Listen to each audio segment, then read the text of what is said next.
तसेच का प्रश्न विचारा पुन्हा पुन्हा। पेशी रचना व सूक्ष्मजीव हा पाठ तुला समजला का? हो, सांग बरं मला पेशी काय आहे? पेशी हे सर्वसजीवांचे संरचनात्मक आणि कार्यात्मक असे मूलभूत घटक आहे.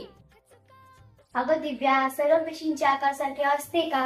नाही, सर्व पेशींचे आकार निरनिराळे जसे गोलाकार, दंडाकार, सर्पिलाकार, अंडाकृती, आयताकार असे अनेक प्रकारच्या पेशी आढळतात.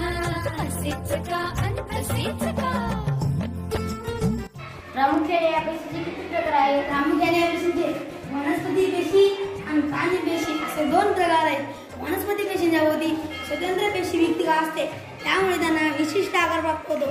त्याचप्रमाणे वनस्पती पेशीमध्ये मोठ्या आकाराच्या रिक्तिका आढळतात. या सर्व दृश्यकेंद्रकी पेशी आहेत. वनस्पती पेशी आणि प्राणी पेशी यामध्ये काही समान आणि काही वेगवेगळे घटक असतात. अगं प्रतीक्षा, पेशी भित्तिका म्हणजे काय आहे? पेशी भिंतिका हे पेशीचे सर्वात बाहेर असणारे आवरण आहे. पेशी भिंतिका फक्त वनस्पती पेशीमध्येच आढळते. अगं अक्षरा, पेशी द्रव्य म्हणजे काय आहे? पेशीमध्ये पेशी केंद्रका व्यतिरिक्त द्रव भाग असतो, त्याला पेशी द्रव असे म्हणतात. पेशी द्रव हे पेशी पटन आणि केंद्रक दरम्यान असतात. पेशींचे विविध अगके यामध्ये विखुरलेली असतात. अगं तुझी पेशी पटक म्हणजे काय?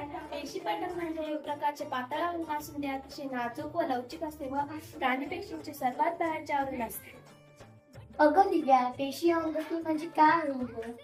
यामध्ये पेशी भित्तिका, गॉल्गी पिंड, ग्रीन लवक, मुक्त राइबोसोम, लयकारिका, पेशी पट्टल, गॉल्जी पिंड, केंद्रक, आंतरद्रव्य जालिका, तंतुकणिका यांचा समावेश होतो. ही आदिकेंद्रक पेशी आहेत का? हो, ही आदिकेंद्रकीय पेशी आहे. हो, आदिकेंद्रकीय पेशी आहे. या पेशी आकाराने लहान व साध्या असतात.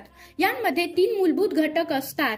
पहिला म्हणजे पेशीद्रव्य, दुसरा म्हणजे केंद्रकाभ आणि तिसरा म्हणजे प्रद्रव्य पटल. तसेच का अन तसेच का।